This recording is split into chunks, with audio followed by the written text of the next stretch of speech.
iskirido arabalayo to leclerido iskanata. Daya da iskaria. Imes inesker inido la bigrado qui mascaria. Tu es digne, Seigneur, nous te disons merci. Nous te vénérons, Ozaïmar à iskiri. Nous te remercions encore en ce moment pour ton amour dans nos vies, Seigneur. Nous te disons merci. Oh Imaa, nous te souhaitons la bienvenue en ce moment. Dieu le Père, le Fils et le Saint-Esprit de Dieu. Harma Aniska avec toutes les vertus célestes. Oh In Esker, In Iskir, Inasha, Imaska, Ia. Nous te disons merci. Nous bénissons ton nom parce que tu as pris autorité en ce lieu. Nous exaltons ton nom parce que tu as fait de nous Hibogama Eski les petits dieux. Hiremena Inoona. Tu as fait de nos cœurs ton saint temple. Oh Zana, nous te disons grandement merci. Daima Ine Inoora. Reçois la gloire. Reçois la gloire. Reçois les honneurs. Reçois l'exaltation. Oh Zana. Oh Zana. Oh Zana. Alléluia. Tu es béni ce matin. Encore béni ce matin. Encore et encore béni ce matin. Jésus. Tu es multiple. Tu es Ima.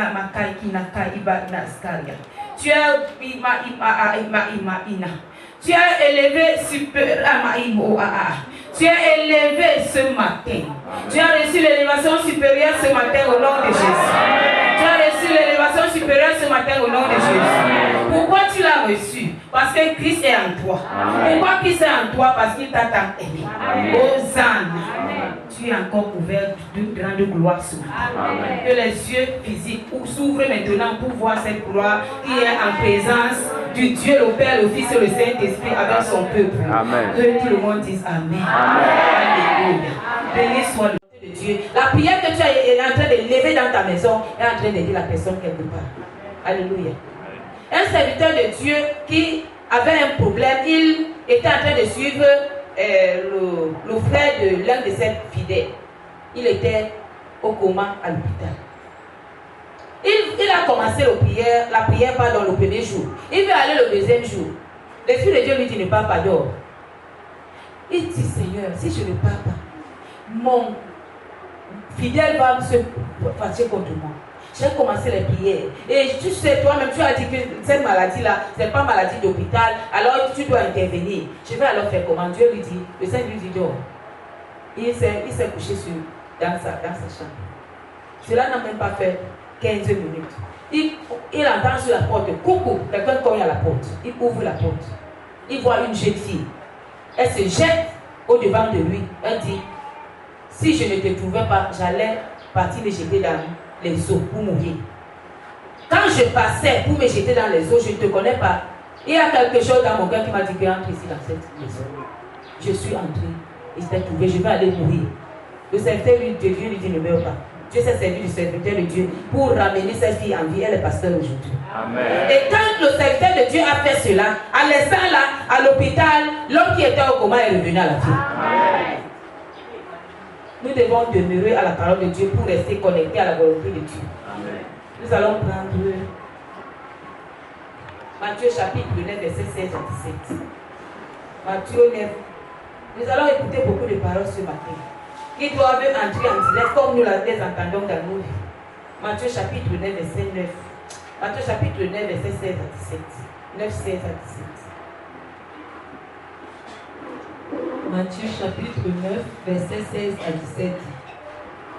Personne ne met une pièce de drap neuf à un vieux habit. Une pièce de drap neuf à un vieux habit. Il y a déjà deux espèces. Il y a ce qui est vieil et ce qui est neuf. Gloire à Dieu. Car elle emporterait une partie de l'habit et la déchirure serait pire. Si on mélange les deux, on va perdre les deux, n'est-ce pas? Si on mélange un morceau d'habit vieux et un morceau d'habit neuf, on va perdre les deux. Il y a les couturiers dans la salle, n'est-ce pas? Couturiers dans la salle, n'est-ce pas? Quand on mélange les deux, on va encore récupérer quoi? On va perdre les deux, n'est-ce pas? Suite. Verset 17. On ne met pas non plus du vin nouveau dans des vieilles outres. Autrement, les outres se rompent, le vin se répand et les outres sont perdues. Mais on met du vin nouveau dans des outres neuves. Amen. Et le vin et les outres se conservent. Gloire à Dieu. Les outres, le vin et les outres se conservent. On met le vin nouveau dans les outres neufs. Les outres et le vin se conservent. Nous avons besoin de recevoir du renouveau dans notre vie spirituelle et notre vie charnelle. Pour que ce que Dieu a posé en nous reste. Alléluia. Le Seigneur m'a dit qu'en vous, il y a trop de mélange. Vous mélangez les vieux habits et les nouveaux habits et ça ne donne pas. Nous avons besoin de nous séparer de ce qui est vieux pour rester avec ce qui est neuf. Gloire à Dieu.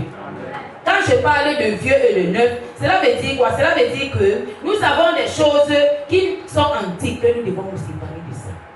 Nous voulons à tout prix que, comme le monde a été toujours jusqu'à ce que Jésus revienne, nous voulons nous changer le monde. N'est-ce pas? Avant l'Antiquité, avant le temps de cette femme qui a tué son mari, il y avait des hommes qui faisaient les mêmes choses, n'est-ce pas? Amen. On n'est pas d'accord avec moi. Il y avait les hommes qui faisaient les mêmes choses. Tu vas voir un homme qui entre dans une famille, il va coucher tout le monde. S'il y a 10 soeurs, il va coucher tous les 10 soeurs. Il va même toucher même les cousines. Il va même toucher les copines de la femme. Cela s'est passé depuis non. Et cela continue à se passer. Et cela continuera à se passer jusqu'à ce que Jésus vienne détruire le mal dans le monde. Nous allons changer quoi? Rien n'est nouveau encore sous le soleil qui ne s'est pas passé depuis. Il y a les femmes qui font la même chose. D'autres sont même dans le mariage. Mais ils ont les enfants des cousins de leur mari. Ils ont les enfants des amis de leur mari. Ils sont dans le mariage. Et quand le jour arrive, ils sourient avec le mari. Alors que l'enfant là, comme dit papa, ce n'est pas l'enfant de l'homme là. Nous devons cesser de mélanger le négatif et le positif. C'est là plein partout. Il y a les enfants des cousines qui appellent les maris des gens papa, alors que c'est le véritable père. On croit que c'est parce que c'est le mari de la tante, c'est pour ça qu'il appelle papa, alors que c'est lui-même qui a fait les enfants. Nous devons comprendre qu'on ne peut rien changer. Et notre problème c'est quoi? C'est d'être naître de nouveau, recevoir les nouvelles bases dans nos vies pour triompher ce qui est ancien.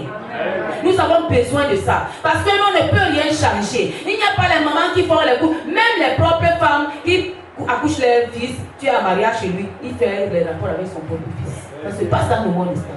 Nous allons changer. Nous n'allons pas changer le monde, mais nous devons changer nous-mêmes. Amen. Nous avons besoin de changer nous-mêmes. Changer pour comprendre que les choses dans le monde sont ainsi. C'est Jésus-Christ pourra les changer. Alors nous avons besoin de ce qui est plus puissant que ce qui est dans le monde. Le Saint-Esprit de Dieu. Pas dans la dimension où j'ai le Saint-Esprit parce que pas dans là. Ce n'est pas le problème. Pas dans la dimension où j'ai le Saint-Esprit de Dieu parce que je prophétise. Le Saint-Esprit de Dieu en toi, qui est limité dans les talents et les dons, tu n'as pas encore eu le Saint-Esprit. Le Saint-Esprit en toi vient pour te renouveler. Le Saint-Esprit en toi vient pour te transformer. Le Saint-Esprit en toi vient pour te donner les capacités de triompher ce qui se trouve dans le monde. Amen. On limite le Saint-Esprit parce qu'on a besoin de la gloire charnelle. On a besoin de la gloire de ce monde. Nous devons rechercher la gloire du ciel. Amen. Qui est le Saint-Esprit qui est venu pour nous changer. Il y a des témoignages, des gens disent, oh, avant d'avoir le Saint-Esprit, je ne pouvais pas supporter ça. Depuis que j'ai le Saint-Esprit aujourd'hui, j'arrive à supporter. Tu dois grandir avec le Saint-Esprit. Tu dois grandir avec le Saint-Esprit. Il y a les hommes qui ont le Saint-Esprit, mais demeurent nés. Ils ne veulent pas grandir. Ils sont toujours nés là. Ils encombrent les géants. Ils sont dans l'assemblée. Vous devez grandir avec le Saint-Esprit. On grandit comment avec le Saint-Esprit? En se séparant du mélange. On grandit comment avec le Saint-Esprit de Dieu? On ne prend pas deux étoffes, vieux et nouveau, pour les unir. On doit comprendre la différence entre ce qui a vieilli et ce qui a renouvelé. Alors on prend ce qui est nouveau. Qu'est-ce qui est nouveau? Qu'est-ce qui est important de nouveau dans ta vie? C'est ton changement, c'est ta transfiguration, c'est ta sanctification. C'est cela qui est important dans ta vie. Quelqu'un ne peut pas dire, j'ai géré ma vie avant, comme j'ai géré ma vie, je n'avais pas de succès, je n'avais pas si ça. Maintenant, comme j'ai rencontré le Saint-Esprit, il va commencer à orienter ma vie. Et la même personne qui vient de dire que le Saint-Esprit oriente ta vie, il a déjà les programmes établis par lui-même, il vient les présenter au Saint-Esprit pour que le Saint-Esprit oriente. Ça, c'est le changement. J'ai parlé hier avec, j'ai souri avec le Seigneur, j'ai souri. On n'a pas encore compris quelque chose. Le Saint-Esprit de Dieu n'attend pas que tu fasses le programme pour lui donner, c'est lui qui doit te donner le programme. Mais nous imposons nos programmes au Saint-Esprit parce que nous voulons faire le mélange de ce qui est vieux et ce qui est nouveau. Alléluia. Nous voulons mélanger les deux et nous voulons entrer dans le royaume de Dieu. Le royaume de Dieu ne reçoit pas ce qui est ancien. La Bible va te dire quelque part, l'ancienne terre va passer, c'est la nouvelle terre qui va paraître. Cela veut dire que seul ce qui est nouveau qui va entrer dans le royaume céleste. Seul ce qui est nouveau sera enlevé dans le monde. Si ta vie n'est pas nouvelle, alors tu ne seras pas enlevé dans ce monde. Quand Jésus reviendra pour rechercher les élus, tu resteras parce que tu restes encore avec ce qui est vieux et ce qui est nouveau. Et dans les assemblées de Dieu, on trouve ce mélange partout. Le mélange est là. On veut mélanger. On veut aider Dieu à accomplir notre destin. On veut aider le Saint-Esprit de Dieu à nous conduire. On veut diriger le Saint-Esprit de Dieu à nous enseigner. Le Saint-Esprit de Dieu est maître de lui-même. L'homme n'est pas maître du Saint-Esprit. On a le Saint-Esprit, on se limite là. On n'a pas besoin de dire au Saint-Esprit qui se trouve dans le temple de ton cœur que là où tu es dans mon cœur là, enlève la colère. Tu dois enlever la colère. On dit au Saint-Esprit de Dieu que je veux seulement la gloire, guéris-moi. Mais une maladie astro, c'est la colère. La colère est au-delà même du cancer que tu peux avoir. La colère dépasse le VIH. La colère dépasse le VIH, je vous dis la vérité. La colère. Si tu ne comprenais pas que la colère te détruit totalement, alors la colère est plus que la mort. On ne comprend pas ça. La Bible nous dit que quand Jésus-Christ a tout fait, il montait dans le ciel. En allant, il a béni les disciples. Il les a envoyés aller dans le monde, prêcher la bonne nouvelle, guérir les malades, faire ceci, cela. Il les a dit que ma paix soit avec vous. Que ma paix soit avec vous. Il a donné quoi? La paix. Quand on a la colère, on ne peut pas avoir la paix. La colère va te conduire à ir ton mari, à ta femme. Nous devons combattre la colère. La colère est la prison qui nous empêche d'entrer dans le royaume de Dieu. La colère. Alléluia. Nous voulons garder nos vies. Comme quand j'étais dans le monde, avant de rencontrer Jésus, j'avais les outres qui étaient vraiment, mes outres là, je les aimais beaucoup. Parce que j'ai dépensé beaucoup d'argent dans ces outres là. Alors, les outres là, je peux quand même les conserver pour ajouter du vin là dedans. C'est faux. Il y a une femme qui a témoigné, elle a dit, elle était une grande coiffeuse, elle avait un grand salon en Europe. Un jour, elle a pris le crédit à la banque parce qu'elle voulait équiper son salon de coiffure. Elle a payé les mèches brésiliens, les mèches qu'on appelle brésiliens et indiens là et tout. Elle a rempli. Elle a pris le crédit de 3 000 €. Elle a rempli. Elle était dans une église chrétienne, une église pentecôtiste. Ils étaient dans un séminaire de prière. Et c'est là où, pendant qu'elle voulait prier, le sujet que le pasteur avait donné, quand elle veut prendre le sujet là, le Saint-Esprit l'oriente sur les mèches qu'elle a payées, sur les femmes. Elle prie pour les femmes, elle prie pour les mèches, elle prie pour les habillements des femmes. Elle dort, elle rêve. Et il y avait une croisade, il y avait près de 2000 femmes qui portaient les mèches brésiliennes, les mèches indiennes. Et sur leur tête, toutes avaient les asticots sur les têtes des femmes. Et elle était morte, toutes les femmes. Et il y avait la porte d'enfer qui les attendait là-bas. Elle a dit, mais qu'est-ce qui se passe? Avant de voir la vision, son pasteur l'a combattu. Elle est venue dire à son pasteur, ah, moi je vais prier, c'est seulement ça. Le pasteur dit, non, ce n'est pas ça. Tu es en train de sortir du cheminement. C'est là où le lendemain, le Saint-Esprit a rendu visite au pasteur pour lui dire, laisse-la, c'est moi-même qui est en train de l'orienter.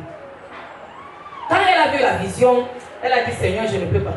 J'ai prêté 3 000 € avec toutes les économies que j'avais et tout. Je ne peux pas perdre cet argent comme ça.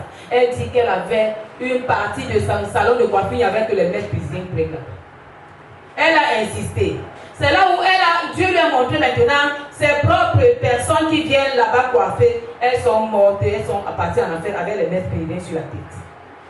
Quand elle s'est réveillée, elle a dit que je comprends le message. Et quand elle a dit je comprends le message, elle a demandé au Saint-Esprit, je dois faire comment? Le Saint-Esprit lui demande, entre en profondeur avec moi. Prends tout ça, tu peux jeter ça à la poubelle. La femme regarde l'argent qu'elle a déversé. Le Saint-Esprit va jeter.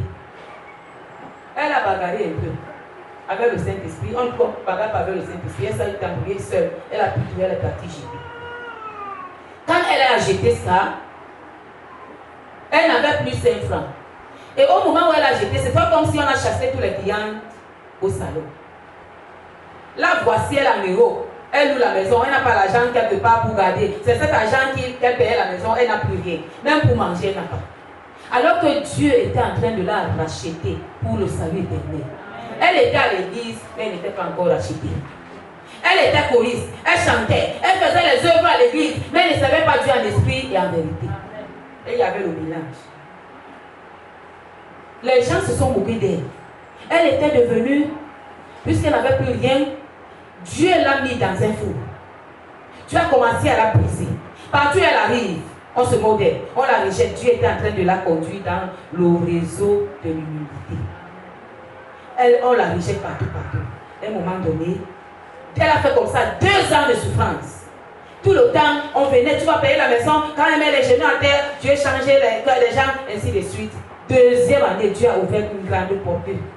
Dieu lui a béni avec l'argent qu'elle n'attendait pas. Elle avait traité les cheveux d'une femme, d'un riche là-bas, en Angleterre, qui est venue passer les vacances à Paris. Elle a traité les cheveux de cette femme. Et Dieu a touché cette femme pour venir lui donner 5 000 euros. Quand la femme a trouvé qu'elle avait ces problèmes, elle a pris 5 000 euros, elle lui a donné. Elle a payé les 3 000 euros qu'elle avait là-bas. Et ce qu'elle est restée, 1 000 euros, avec 1 000 euros, Dieu l'a conduit à faire un autre commerce des vivres. Et elle est riche aujourd'hui. Ça fait 3 ans, pas beaucoup seulement. Elle a eu ce problème-là. Et depuis ce jour-là, Dieu a établi la parole de Dieu dans son cœur, dans sa vie. Elle dit la parole de Dieu. Tu fais même n'importe quoi à cette femme-là, elle te pardonne. Elle ne pouvait pas. Dieu était en train de la façonner. Nous sommes toujours en train de condamner Dieu. Nous voulons toujours réfléchir de nous-mêmes. Nous voulons toujours nous orienter nous-mêmes. Nous ne voulons pas comprendre les situations qui arrivent dans nos vies. Quand Dieu veut arriver quelque part, nous avons besoin du Saint-Esprit de Dieu qui doit prendre même la circonférence de nos vies. Nous voulons le Saint-Esprit dans nos cœurs, mais nous l'empêchons de prendre la circonférence de nos vies, n'est-ce pas? Nous empêchons le Saint-Esprit de Dieu de prendre possession de notre cheminement, de notre chemin. Nous voulons que le Saint-Esprit de Dieu reste le temple dans notre cœur, sans le temple de notre corps. On ne comprend pas. Quand le temple du cœur, le Saint-Esprit est assis dans le temple du cœur, il règne dans l'esprit, il règne dans la chair. Il règne à l'intérieur et à l'extérieur. Nous voulons que le Saint-Esprit règne à l'intérieur sans régner à l'extérieur. L'extérieur, c'est quoi? C'est ta vie charnelle. L'extérieur, c'est quoi? C'est ton moi. L'extérieur, c'est quoi? C'est l'environnement qui t'entoure. C'est ça qu'on appelle extérieur. Et le Saint-Esprit de Dieu n'entre pas seulement dans ton cœur pour se limiter. Mais le Saint-Esprit de Dieu est maître de vous. Il est le maître. Il doit régner. Il doit gouverner. Il doit prendre l'ampleur de l'œuvre de Dieu dans ta vie. L'œuvre de Dieu dans ta vie ne se limite pas seulement dans ton esprit, mais se limite, va au-delà de l'esprit. Au-delà de l'esprit, c'est quoi? C'est partout où tu pourras te trouver. Sur ton cheminement. Même avec les personnes que tu vas rencontrer, le Saint-Esprit en toi doit agir pour t'orienter afin de vous connecter. Toi, tu deviens les autres, les personnes deviennent le vin nouveau. Amen. Béni soit le Seigneur. Nous voulons demeurer avec le mélange. Nous allons prendre Matthieu chapitre 16, verset 27. On a déjà lu ça. À cause de son nom. Puisque nos péchés sont pardonnés, cela veut dire quoi? Cela veut dire que, et continue avec notre Père. Mais maintenant, suite. Je vous écris, Père, parce que vous avez connu celui qui est dès le commencement. Je vous écris, jeunes gens, parce que vous avez vaincu le malin. Je vous ai écrit, petit enfant, parce que vous avez connu le Père. Je vous ai écrit, Père, parce que vous avez connu celui qui est dès le commencement. Je vous ai écrit, jeunes gens, parce que vous êtes forts et que la parole de Dieu demeure en vous et que vous avez vaincu le malin. N'aimez point le monde, ni les choses qui sont dans le monde. Si quelqu'un aime le monde, l'amour du Père n'est point en lui. Amen. Gloire à Dieu. Suite. Car tout ce qui est dans le monde, la convoitise de la chair, la convoitise des yeux et l'orgueil de la vie, ne vient point du Père, mais vient du monde. Et le monde passe et sa convoitise aussi. Mais celui qui fait la volonté de Dieu demeure éternellement. Amen. Béni soit le Seigneur. L'homme selon lui ne peut pas faire la volonté de Dieu. C'est le Saint-Esprit qui nous conduit à faire la volonté de Dieu. Cela veut dire que quand le Saint-Esprit est dans ton cœur, tu le laisses te conduire. Alléluia. Nous allons prendre l'Apocalypse chapitre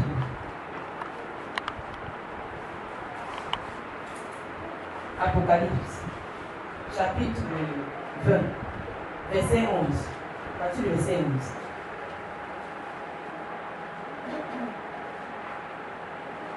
Apocalypse 20, à partir du verset 11. Jugement dernier. Il y aura un jugement dernier. Il y aura un jour où Jésus reviendra. La Bible nous dit que quand quelqu'un meurt, nous mourrons une seule fois et après quoi vient le jugement.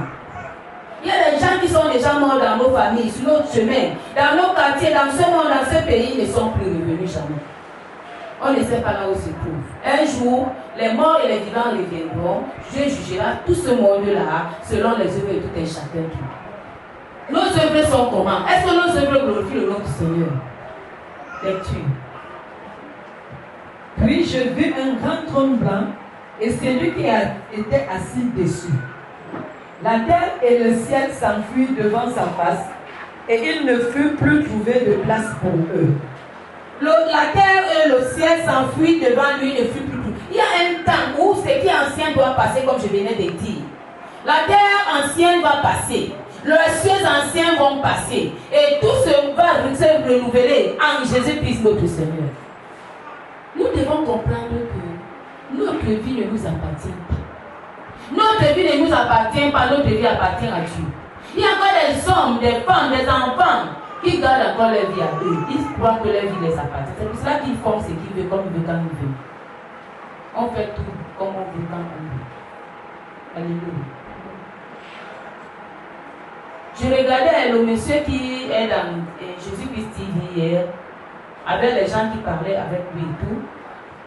Il s'appelle Georges, c'est lui qui vient dans les églises, il dit tu ne sais pas Dieu, il fait ce qu'il fait. Il y a un homme qui parlait avec lui là, c'était un homme qui était dans une assemblée locale. Il est arrivé là-bas, comme lui aussi il a pu parler en langue, il s'est soulevé pour pouvoir combattre son leader. Et après avoir fait tout cela, quand il est parti, il s'est levé, il a maudit le leader. La Bible dit que chacun reconnaît ce qui s'est mis. Quand tu maudis le leader, tu es en train de te maudire toi-même. Les gens ne savent pas ça, c'est pour ça qu'ils continuent à maudire. Si tu maudis ton prochain, tu te maudis toi-même. Tu es en train de s'aimer dans ta propre vie. Quand tu détestes ton frère, tu es en train de détester toi-même. Tu détruis ta propre vie. Quand tu fais la jalousie à ton frère, tu t'es jaloux, tu es en train de détruire la fondation de ta vie toi-même. Si les gens pouvaient savoir qu'en faisant cela, ils sont en train de se détruire, ils n'allaient plus faire cela. J'étais en train de causer avec Jésus. Quand les pharisiens l'ont attrapé, il était en train d'expliquer que eux, les pharisiens croyaient qu'ils sont en train de fouetter Jésus, détruire Jésus, tuer Jésus. Ils ne savaient pas qu'ils mouraient eux-mêmes. Ils étaient en train de mourir eux-mêmes. Ils se sont détruits eux-mêmes. Ils ont blasphémé contre leur propre vie parce qu'on ne blasphème pas contre l'Esprit de Dieu. La Bible nous dit que le blasphème contre le Saint-Esprit de Dieu est impardonnable.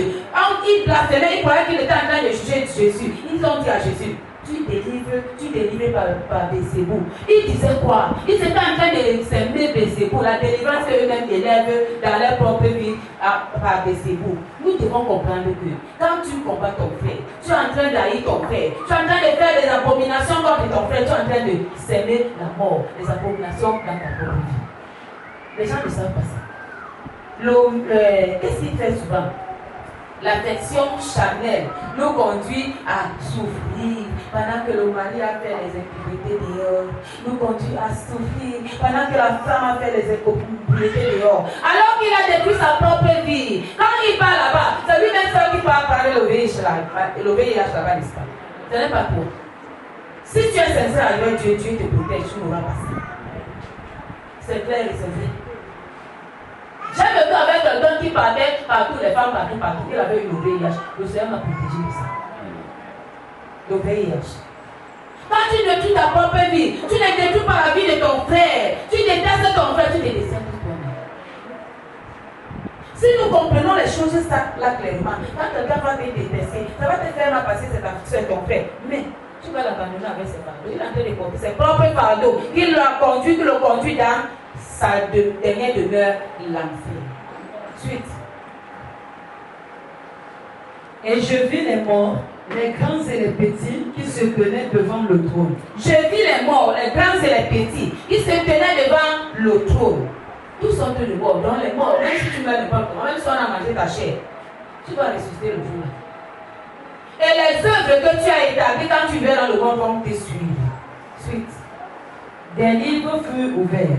Des livres furent ouverts, des livres, plusieurs livres. Il y a dans le ciel des livres, il y a des livres. Et chacun de nous, Dieu m'a fait voir, a un bulletin dans le ciel. Chacun de nous a un livre dans le ciel. Chacun de nous a des bulletins, des livres dans le ciel. Chacun de nous a des cahiers dans le ciel pour marquer tout ce que nous faisons sur la terre. Si nous faisons bien, on marque là-bas. Il y a d'autres qui n'ont même pas la moyenne dans leur bulletin. Il y a d'autres qui ont la moyenne. Ils font beaucoup de bien. Il y a d'autres qui sont dans le mélange. Ils n'ont pas la moyenne. Dieu ne recherche pas seulement le bien, mais recherche ce qui est pur. Amen. Tout bien n'est pas agréable à Dieu. Suite. Et un autre livre fut ouvert. Et un autre livre fut ouvert. Oui. Celui qui est le livre de vie. C'est lui qui est le livre de vie. Et les morts furent jugés selon leurs œuvres, d'après ce qui était écrit dans ces livres. Tu dois réveiller la personne qui dort à côté de toi. Ce n'est pas le moment de dormir. Le matin de dimanche, quand on parlait de l'enlèvement, on dort. Alors que ça ne va pas dans nos vies. Quelqu'un ne peut pas me convaincre que ça va. Je dis que ça ne va pas. Je ne parlais pas des bénédictions, l'argent. Je parlais dans le cadre de la sanctification du brisement de notre moi. Ça ne va pas. Quelqu'un ne peut pas me convaincre ce que le Saint-Esprit me dit. Me comprend. Je dis que dans le cadre du brisement, de la transformation, du changement radical de notre personne, notre moi, ça ne va pas encore. Quelqu'un peut me dire le contraire là. Quelqu'un ne peut pas me dire le contraire. Ça ne va pas encore. Il y a encore le mélange, nous faisons beaucoup de mélange. Il y a d'autres qui font le bien, mais avec le mélange. Quand on prend les outres pour mettre le vin c'est bien pour les hommes. Mais les vieux outres là, c'est pas bien. Il y a le mélange. C'est votre Jésus qui m'a donné ce message. Il m'a dit, il y a trop de mélange. Trop de mélange. On ne sait pas quand on doit faire ci. Et on ne fait pas ça autant opportun. On fait à n'importe quel moment, en désordre. On mélange tout. Il y a beaucoup de mélange dans tes actions, tes paroles, tes réactions. Il y a le mélange. Quelqu'un n'est pas convaincu. Je suis en train de dire que c'est votre Jésus qui m'a dit qu'il y a le mélange dans tout ce que vous faites. On mélange même quand on prie. Il y a les périodes où on ne doit pas prier, on est en train de prier. Il y a les périodes où on doit lire la parole de Dieu, on est en train de prier. Il y a les périodes où on doit faire ci, on mélange tout. Il y a le mélange. Suite. La mer rendit les morts qui étaient en elle. La mer rendit les morts qui étaient en elle. La mort et le séjour des morts rendirent les morts qui étaient en eux. La mort et le séjour des morts rendit également. Oui. Et chacun fut jugé selon ses œuvres. Amen. Gloire à Dieu. On n'a pas dit seuls les pasteurs seront jugés. On n'a pas dit seuls les brebis seront. On a dit chacun fut jugé selon ses œuvres. Tu as besoin de regarder le texte. Nous avons besoin de regarder nos œuvres que nous manifestons. Pendant que nous manifestons ces œuvres, nous devons comprendre que nous avons un maître, Saint-Esprit de Dieu. C'est lui qui doit nous localiser. C'est lui qui doit nous orienter. Alléluia. Chacun sera jugé selon ses œuvres. Amen. Tu peux t'asseoir. Chacun sera jugé selon les œuvres. Quelles sont les œuvres que tu fais dans l'intimité, dans la cachette? Il y a certaines personnes, quand ils sont seuls, ils font des choses abominables jusqu'à. Ils font des choses que si on met Imoshi Kaiki Nakaya, nous devons comprendre que même dans nos chambres, l'œuvre de Dieu est là-dedans. Il y a un serviteur de Dieu, pasteur, qui sortait avec une jeune fille à l'église. Ils sortaient ensemble, ils partaient constamment à l'hôtel. Un jour, ils étaient à l'hôtel nus. C'est là où la jeune fille le réveille. Tu ne vois pas l'œil là? Il dit, vois l'œil là-bas. L'œil, c'est l'œil de Dieu. L'œil de Dieu nous voit partout où nous nous trouvons. L'œil de Dieu connaît les pensées de nos cœurs. La Bible dit que même le nombre de nos cheveux, Dieu les connaît. Si Dieu peut compter mes cheveux, il peut compter tes cheveux. Combien de fois tes pensées? Nous devons comprendre que même dans le secret, nous sommes avec Dieu, il est omniprésent. Il est là, il nous regarde, il nous voit. Même en posant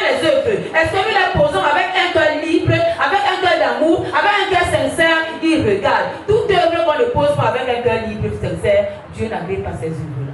C'est comme les offrandes que Abel, Caïn a donné. Dieu a agréé les offrandes d'Abel, il a rejeté pour Caïn parce que le cœur de Caïn n'était pas pur. Quand nous offrons, quand nous œuvrons, quand nous mettons en action, nos actions reflètent, sortent de la base de quel cœur? Quelles sont les pensées qui nous animent avant de faire quoi que ce soit? Quelles sont les idées que nous avons dans nos têtes pour réagir, pour soutenir, pour accomplir? La Bible nous dit que Jésus a dit à la femme samaritaine, l'heure est déjà là, où les vrais adorateurs m'adoreront en esprit et en vérité. C'est de tel adorateur que le Père agrée. Il a besoin de tel adorateur. Nous devons adorer Dieu en esprit et en vérité. Nous devons agir en esprit en vérité. Nous devons penser en esprit en vérité. Cela veut dire que nos pensées ne doivent pas être corrompues par la chair. Il y a les pensées des humains qui sont corrompus par la chair. Cela veut dire quoi? Comme c'est ma soeur, alors je favorise. Comme l'autre n'est pas ma soeur, même je ne favorise pas. Comme c'est mon frère, je favorise. Avec Dieu, toute personne, nous sommes les êtres humains. Nous sommes la famille de Dieu. Nous sommes la même personne. Alors s'il faut agir pour tel ou il faut tel, tu dois agir avec amour et liberté. Sans favoritisme. Gloire à Dieu. Et Dieu a dit, il y a encore le mélange dans tout ce que nous faisons. Le mélange est encore là. On fait parce qu'on veut plaire aux autres. On fait parce qu'on n'a pas de choix. Nous ne devons pas agir. La Bible dit que si tu n'es pas convaincu de quelque chose, que tu te mets à faire cela, c'est un péché. Si tu n'es pas convaincu de ce que tu fais. Mais la conviction ne dépend pas de tes pensées. La conviction dépend de la parole de Dieu qui est toujours la vérité. Parce qu'on veut que le Saint-Esprit vienne et il prend un temps pour te convaincre. C'est pas ça. La parole de Dieu, c'est que nous entendons, mettons nous tellement en action et puis Dieu se glorifie. On n'a pas besoin de réfléchir. Et quand il y a l'amour entre nous, on n'a pas besoin de réfléchir sur le fait que ta soeur t'a dit de faire ci, ton frère t'a dit de faire là. On se met à faire. Gloire à Dieu. Quand je dis on se met à faire, nous avons l'intelligence ici. Nous avons le cerveau. Quand quelqu'un t'apporte ce qui est négatif, toi-même tu vois que ça là, je ne peux pas faire ça.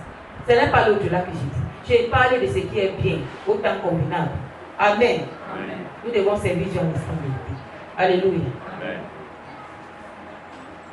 Nous allons terminer avec Jean. Un Jean.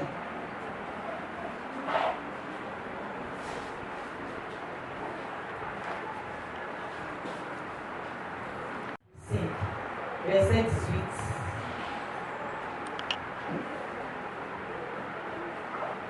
1 Jean chapitre 5, verset 18.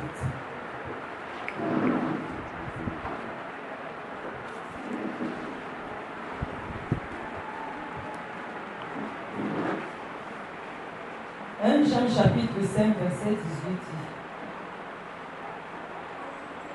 Nous savons que quiconque est né de Dieu ne pêche point. Mais celui qui est né de Dieu se garde lui-même et le malin ne le touche pas. Tu vas te poser la question, comment la parole de Dieu dit que celui qui est né de Dieu ne pêche point? Cela veut dire qu'il ne se lève pas et médite le péché. Gloire à Dieu. Il peut pécher involontairement, mais pas volontairement. C'est ce que la parole nous dit ici. Quiconque est né de Dieu reconnaît rapidement qu'il a péché, qu'il revient à lui pour réparer. Amen.